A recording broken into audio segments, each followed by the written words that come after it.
You know matcha? Of course you know. Belakangan ini sih minuman ini lagi ngetren lagi sih ya. But you know what? Sekitar 10 tahun lalu, sebenarnya green tea atau matcha tuh udah pernah ngetren loh. Bahkan seingat gue nih ya, ada banyak banget kafe-kafe estetik atau bakery yang khusus menghadirkan menu green tea atau matcha di sekitar 2013 atau 2014-an gitu. Dan beralih ke fashion item satu ini. Di era 2000-an, ini tuh udah kayak fashion item andalan nyaris semua cewek-cewek gaul pada masanya. And now, yes, tren ini balik lagi. So, you know what I'm trying to say? Yup, trends don't actually die. They just nap for a while buat kemudian bangkit lagi dengan versi yang lebih relevan sama zamannya. Ya, mungkin lo penasaran kali ya, kenapa ya tren-tren yang jadul ini bisa balik lagi ke masa sekarang? Is it all planned? Atau emang marketnya aja nih yang lagi craving nostalgia vibes? Dan pertanyaan lain yang gak kalah penting adalah, haruskah brand kita ikut-ikutan ngulik tren lama juga biar kita bisa jadi trendsetter di zaman sekarang? Kalau iya harus. Terus gimana caranya? Oke, to answer all of your question, langsung aja kali ya. Let's go, kita bedah satu-satu.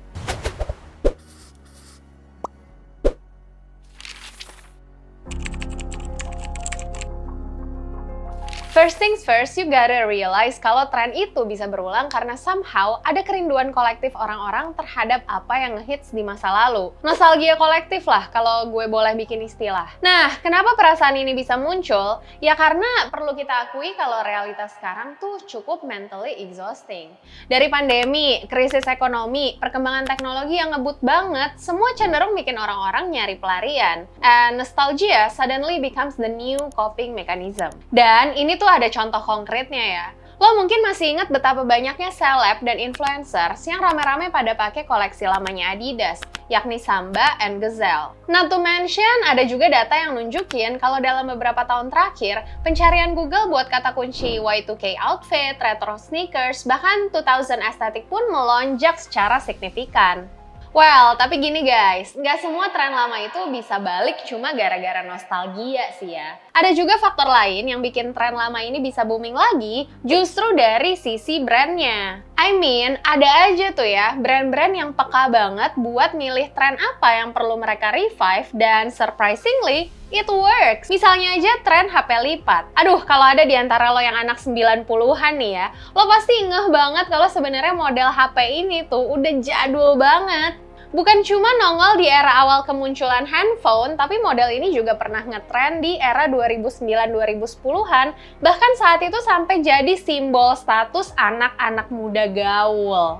Dan lo tahu apa yang terjadi di awal 2020-an kemarin? Yes, satu brand ini kemudian hadir dengan ngebawa konsep HP lipat ini lagi, sampai-sampai modelnya kemudian ngetren lagi dan akhirnya diikuti juga tuh sama beberapa brand lainnya. Adapun dalam konteks ini, gue punya dugaan yang cukup kuat kalau Samsung itu nggak ngambil keputusan ini karena ada nostalgia kolektif dari market. Tapi gue kira, ya itu karena mereka emang peka gitu loh dalam menangkap peluang yang ada. Mereka mungkin menilai model smartphone di luaran sana kan emang cuma gitu-gitu doang kan ya. So, market tuh bisa aja pada bosen dan jenuh. Alhasil, mereka pun nge-revive model HP lama, yakni si HP lipat itu, dengan sedikit nge-upgrade tampilannya, sekaligus teknologinya juga dibikin lebih baru. Voila, modelnya pun jadi ngetren lagi deh. Well, aside from that nostalgia demand or the brand sensitivity to capture the opportunity, ada juga sini beberapa faktor lain di balik tren yang berulang ini. Dan gue tuh menyebutnya sebagai katalis. Siapa aja faktornya atau siapa aja katalis ini? Ya, they are the creators, the community, also the media and platforms. Namanya TikTok, YouTube, Instagram, they all got algorithms and they like it very much to amplify certain trends. So, if you're asking kenapa tren celana cutbray atau HP lipat yang udah ada dari masa-masa kita pakai seragam sekolah itu tetibaan ngetren lagi, the answer is simple.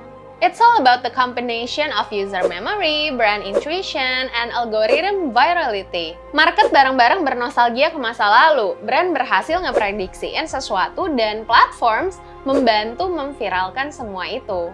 And FYI aja nih ya, di marketing sendiri ada satu strategi yang lumayan align sama fenomena ini. Namanya nostalgia marketing. Sebuah strategi buat nge-build emotional connection with the audience dengan membangkitkan hal-hal yang menyenangkan di masa lalu. Dan lo tahu apa yang paling menarik dari strategi atau fenomena ini? Yes, buat brands and marketers, strategi ini tuh sebenarnya juga sangat-sangat menguntungkan. Lo tahu kenapa? Pelan-pelan, Don. Ini oplet zaman Rikiplik. Kalau sampai rontok, kagak bisa lu rakit lagi. Okay, you like it or not, every brand in this world will always be required to stay relevant and innovative, right? But the truth is, it's never been easy. And somehow, we need a shortcut, recycling the old trends with a bit of twist. Dan kalau itu berhasil, kita tinggal say hello aja tuh sama sejumlah benefitnya. First, orang itu lebih suka dan gampang ngasih trust ke sesuatu yang udah familiar. Nah, this familiarity can hit emotionally, and that emotional reaction can then build a connection with the brand. Win-win deh. Udah gitu, ngebangkitin tren lama ini juga dikonsider lebih cost efficient karena inovasinya nggak benar-benar dimulai dari nol. I mean, blueprint-nya udah ada, basis pasar loyalnya juga bisa dibilang udah ada. Kemungkinan suksesnya ya bisa lebih besar karena track record-nya juga udah ada tuh sebelumnya. Next-nya, kehadiran tren lama ini juga bisa menyasar pasar multi generasi. Ambil contoh dari ranah entertainment deh ya. Ada banyak kan tuh film-film jadul yang suka di-remake. Banyak juga musisi legend yang tiba-tiba tur dunia. Bukan cuma buat nyasar audiens yang dulu suka sama mereka, tapi mereka tuh secara nggak langsung juga menyasar audiens yang baru. So, walau kesannya recycling the old trends ini bukan langkah yang kreatif-kreatif amat, but it's actually one of the smartest move.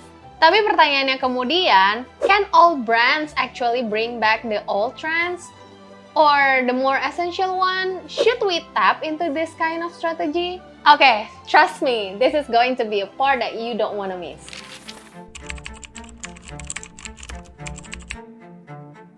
First, here's the catch. Ngebangkitin tren lama itu bukanlah sukses formula. Dan kita juga perlu aware kalau nggak semua tren itu layak dan bisa kita recycle atau revive. I mean, lo mungkin perlu cek dulu tren jadul yang mau lo panggil ke masa sekarang ini tuh dulunya punya emotional hook atau cultural attachment gak sih? Ada fans loyalnya nggak? Ada potensi buat dijadiin simbol nostalgia nggak? Terus pertimbangan yang kedua, in terms of feature atau teknologinya, produknya itu bisa di-upgrade nggak sih? Contoh yang lumayan oke menurut gue di sini adalah Polaroid Now Plus. Produknya sih tetap kamera instan ya, tapi ya dibikin lebih kekinian karena udah punya Bluetooth connectivity dan app buat setting-setting gitu. So, back again, the key point here is the relevance. You need to remember that just because a trend used to slay doesn't mean it can still be relevant.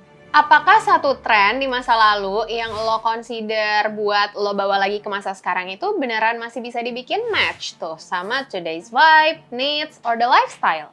Kalau nggak bisa jadi sesuatu yang relevan, ya bisa-bisa brand lo malah kena backlash atau cuma dituduh ikut-ikutan buat bawa tren lama aja.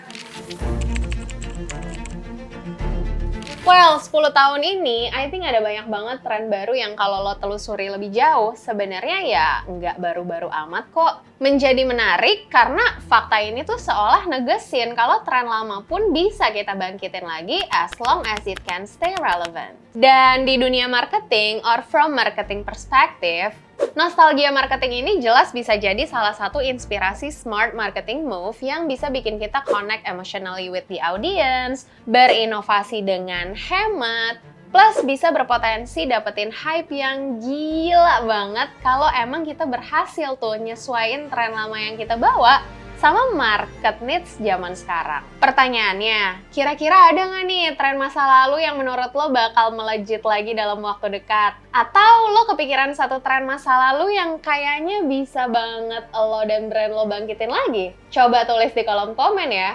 Dan sekian dulu sharing gue kali ini. Thank you for watching and see you in the next video. Bye!